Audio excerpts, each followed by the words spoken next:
We're joined this morning by engineer Anibor Krahga, the Executive Secretary of the African Refiners and Distributors Association, ARDA, and he joins us live from Cop28 host nation, UAE.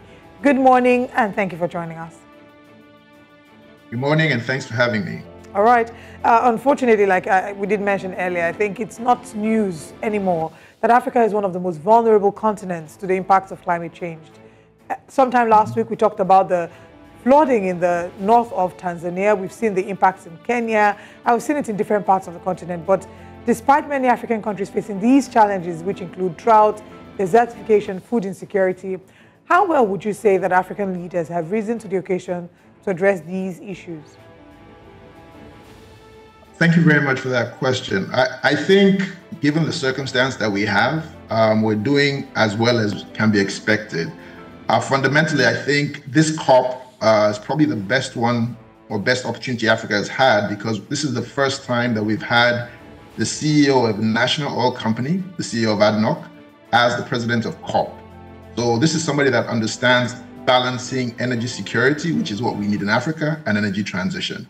So what has happened here is there's been a lot of push for a just transition and really putting a lens of a just transition forward in terms of all the discussion. So I've been at, over a dozen panels, sessions and stuff, participated in about 6 myself. And that's the role that we've had. And all the Africans here I know have been pushing that agenda. Make sure that this just transition is not one size fits all, ensuring that we get a seat at the table in terms of the kind of solutions that are being preferred. For example, I was on a panel on decarbonization technologies, and people were talking about energy transition. And one of the first things I said is, you have to have energy to transition, right? If you don't have energy, what are you transitioning to? Secondly, a lot of the technology that's being touted for energy transition is being subsidized elsewhere. In Africa, we can barely subsidize petrol, talk us of new technology. So in all the conversations here, we've had the opportunity to really sit down and engage to ensure that Africa, who has only contributed 2.73% of all the cumulative CO2 emissions to date, should not have the same energy transition plan as the other folks like the European Union and the United States have contributed 33% and 29% of emissions to date. Yeah, which is I mean, does make a lot of sense, but can you also speak a little bit about, the leadership, process, perspective? African leaders have traveled. They've gone to the UAE. They've had these discussions. But I'm sure there's one or two people who still doubt, whether they're really sincere about what they need, from the rest of the world. There's the loss and damage fund that has been spoken about. There's, of course, the special needs and circumstances that has been spoken about. But there's people who feel like, they really just go to these conferences, seek, funding from the rest of the world, and never really, make use or proper use of those funds in ways that they, of course, their countries will benefit them. So can you speak a little bit about, the sincerity of purpose from African leaders when they attend these conferences? Well, not being an African leader myself, president, but I can tell you what I've seen. And I think one of the things that I'm seeing a bit more, and I'm also preaching as we engage with various counterparties, is the intentionality. It was very refreshing. For example, the first panel I was on was the Nigerian regulator, downstream regulator, NMDPRA, talking about its role in Nigeria's path to sustainability. And I'll tell you why that is important in these kind of engagements. When you're talking about financing, that is the very end of the journey. The first thing you have to have is the regulations and the regulatory frameworks to actually support these the process that you're looking at over the investment horizon of the investors, right? And it was very heartwarming to see that NMDPRA has thought through this. NUPRC for the Commission was also here as well for Nigeria. After you've had the regulatory discussion, the second question is definition of scope, cost, and schedule of your projects. Are you clear on what you want to spend funding on? After you've done that, you now have to have the ESG overlay, in terms of what you're going to do with this funding. And for Africa, there's a lot of decarbonization discussions going on, flare elimination, for example, in Nigeria, nature-based climate solutions in Gabon, Namibia is doing green hydrogen, things like that. And once you've done all of that, you now have to talk about human capital. Do you actually have the human capital to execute these business plans to deliver? Once you've done all of that, then finances will show up. Capital is always looking for a home. So I think the points have been made in terms of coming with more intentionality for engaging on these kinds of discussions. And I believe this COP, especially, I think a much better job has been done. But I believe there's a lot more to do, especially in terms of the intentionality of the funding we're trying to seek. Okay, now let's talk about some of the key climate change adaptation strategies that have been implemented by African countries. And also, I want you to react to those who would say that African leaders need to look within and find homegrown solutions for the problems that we're currently facing. They talk about how, because we're not primarily as affected as the West, they probably might not pay as much attention, even though Cop28, like you say, is looking quite different. But talk to us about some of this, some of these challenges and these homegrown challenges, homegrown solutions, and the implementation at Cop28. Well, I think the easiest or the best one is nature-based solutions. Essentially, trees absorb carbon dioxide. So when you burn trees or you have deforestation, you're actually sending carbon into the air. So countries like Gabon have been very successful in capitalizing on their green assets and actually did two things which are very interesting. First and foremost, I don't know if you're aware that about 2 years ago, they were the first African country to get payments for reducing CO2 emissions because of their actions. I think they got about $17 million. In addition, even despite the coup they have a $500 million debt swap that they did, where essentially they got $500 million and they were able to swap their debt for cheaper debt, where the delta will be used for eco-friendly solutions. So there are options that are out there that are being put in place. For places like Nigeria, we talked about, I'm sure you've seen the gas flare elimination strategies that are being done with different flare sites. One of the companies I met with out here is called Carbon AI. I believe they're talking to people in Nigeria, and they actually help you secure the funding to actually reduce your carbon footprint, flare elimination and the like, and actually help you with your carbon credits. Another session I was at was discussing, this was done with the International Emissions Trading Association, in terms of how can we put together a robust West African carbon credits market. So there are various opportunities out there. I've talked about the green hydrogen as well, and other opportunities out there for decarbonization. The bottom line is that a lot of our assets will need to be decarbonized so that they are actually producing with a lower carbon footprint. When you do that, the reduction in carbon footprint can actually be monetized as a financing source. And I think we are making strides towards doing that, but we need to do more on that front as well. All right, and would you be able to detail, from your perspective, time frames that we should work with, going forward? We're in 2023 already. 2030, has its goals, and maybe also 2050. But for African leaders, what time frames do you think we should be working with? How much time does the continent have to make these changes and also to get the assistance that is necessary for us to, of course, go and move forward? Well, it's not a one-size-fits-all answer. Africa is 54 different countries at 54 different stages, I would say. I think the better question is to ask, what are your nationally determined contributions? Cop28 is the first time they're actually going to have a global stocktake of where things sit. And it's going to be used to set the next round of nationally determined contributions, or NDCs, in 2025. So this is a chance for all of us across Africa to take a stock and say, look, where are we vis-a-vis where we want to go? Nigeria has said 2060. Well, as we are preparing for our NDCs in 2025, we should make sure that we are still aligned on 2060 or make adjustments accordingly. And I would say the same for different countries, using a variety of options available to them, whether it's nature-based solutions, or options like LPG for clean cooking, for example. I did mention deforestation. If we can actually move towards replacing biomass with LPG, as a cleaner energy cooking source, we will definitely reduce our carbon footprint and be able to attract the financing necessary. One of my sponsors, for example, the Oil Sustainability Program of Saudi Arabia, had 2 sessions here on that particular thing, using LPG and renewables to replace biomass. I know they're putting about $200 million into Madagascar for LPG. I know they have quite a few of their DFIs from Saudi Arabia looking at supporting Africa in those options. But I think for us, it's critical that each country looks at what it has put forward for its NDCs.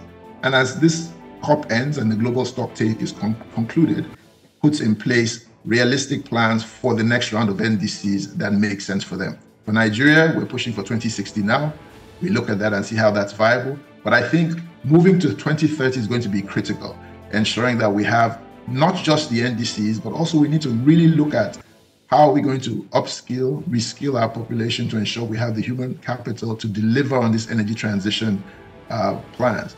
One of the things I always say is that if you are not going to be 40 years old or younger by 2030, you are really not going to be part of the energy transition. You're going to prepare for it, but the people who are going to execute it are the young folks, and we need to make sure we get more young people involved in this process so that we have the best possible chance of delivering on our energy transition goals. All right, let's also talk about, as we talk about reducing our carbon footprint, are there concerns about the fact that the numbers of people in the thousands traveling every year to gather for the COP conferences? And of course, with the more people we're seeing traveling, we're seeing an increase in carbon footprint. So is that maybe a conversation that came up, and is that something to look at in the next COP maybe? Moving around in the skies definitely burns a lot of carbon, which is why the options should be looked at in what is called low carbon aviation fuel, or LCAF, which has been proven to reduce emissions by, I believe, up to 20%. That is something that's viable. I believe it's economically viable at this point in time and should actually be looked at. I know a lot has been made about sustainable aviation fuel. I know a lot was made about Richard Branson taking his first flight on Virgin, I think it was with vegetable oil, from London to New York. But for Africa, that is only 0.1% of all aviation fuel globally, and it's 3 times the cost. So to put it in perspective, I believe going from Lagos to Abuja right now costs 100,000 naira, let's just say. To use aviation fuel, you'll be talking about 300,000 naira. What would that do for the industry? So yes, definitely something to be looked at. Yes, sustainable aviation fuel is somewhere down the line, but as I said earlier, we need to focus on technology that's commercially viable for us right now in Africa. And I think low carbon aviation fuel, or LCAF, which is being pushed in the Middle East, Saudi Arabia, and various places, is something that we can actually start to look at in our refineries on the continent so that we can reduce our carbon footprint, both on the continent and globally. All right, that's a very good suggestion, the low carbon aviation fuel, and I'm hoping that is something to look at in the nearest future. Also looking at a country that is largely dependent on fuel, largely dependent on petrol, as we're joining the world in conversations about clean energy, how do you see us transitioning into cleaner energy options, seeing how very, very dependent we are on petrol and on fuel, and these seeming unclean options? Well, I think the first step for us in Africa is actually to go to cleaner, lower sulfur fuels. We have 10 different grades of gas oil or diesel across Africa that range from 10 parts per million to 10,000 parts per million of sulfur. We have 11 different grades of gasoline or petrol ranging from 10 ppm to 2,500 ppm. So we need to go to harmonized specs where we have low sulfur fuels, and then at least we'll have cleaner air first. Beyond that, we start to look at other options that may be cleaner down the line. But I do believe the first thing we need to do is to have cleaner specs across the board. Otherwise, we're still going to be generating significant amounts of pollution across the continent. I think it's also, pretty chaotic having African leaders discuss this while they are dealing with, insecurity challenges, and poverty. Because, for you to convince, the regular African to use cleaner energy, you need to first of all be sure that they can afford cleaner energy, and of course we're talking about on the lowest level. So, how much of a challenge do you think it would be for these leaders, for Hakainde Hichilema and for President Ramaphosa and of course President Tinubu in Nigeria and these countries that have been dealing with, different levels of poverty and at the same time insecurity challenges in different parts of the continent? How can they balance all of these things at the same time? I lost part of the question, but if I paraphrase, I think you're asking how do you go to cleaner energy while making it more affordable, right? I think that's yes. And while still grappling with challenges of insecurity, these different leaders and in the different African countries, we're dealing with insecurity, President Tinubu and people that can't even afford clean energy in the first place? What's the possibility of them being able to afford cleaner energy? So how much of a challenge do you think it will pose for these African leaders? Well, I think we go back to what is commercially viable, right? And I think I'll give an example of LPG for clean cooking, right? If you look across East Africa and places where they've been able to deploy technology, one of the panels I went to here had the CEO of B-Box. B-Box they started out as a solar energy provider, but they've actually branched into pay-as-you-go LPG. Okay, so basically you can actually use LPG according to your pocket, so to speak. So, for example, if you can afford 1,000 naira for LPG, you buy 1,000 naira. If you can afford 3,000 naira, you buy, versus having to fill up cylinders and so on and so forth. So there are options out there that can be deployed to make it more affordable. I actually personally went to, last time I was in Cape Town for Africa Energy Week, I went with Pego to the actual townships, the poorest parts of Cape Town. And I was able to see how they've deployed this pay-as-you-go technology in these areas and how people are able to afford it, and they will show me how they track all of this. So there are options to doing that. We also have to have creative microfinancing solutions available and so on and so forth. But ultimately, with technology and with commercially viable business models like the pay-as-you-go, we will be able to deploy stuff. I'm not saying it's going to be easy, but I'm saying it's possible, and it's actually happening in various countries. I believe B-Box is in 11 different countries as we speak right now, and they're trying to expand. All right, sounds interesting. And final question for me would be, African leaders, aside attending Cop28 and the COP conferences, do we maybe need that they set up their own internal continental conferences to discuss these climate changes? We'll have you respond to that after this break. Let's take a break. We'll be back. Welcome once again to Breakfast Central. We're still talking COP28 and African leaders. And this morning we have engineer Anibor Krahga, who's joined us to have this conversation. Welcome back, engineer Krahga. Thanks for your time once again. Thank you. All right. Before we took a break, I was asking about, now there is, of course, the COP28. There's going to be another one next year. And of course, we're going to continue to talk about climate change on a global level. Do you think you might, advise African leadership to also, look within themselves and set up their own climate conferences? As much as, of course, these leaders need funding and need support from the outside world, should we start to have internal discussions, across the continent?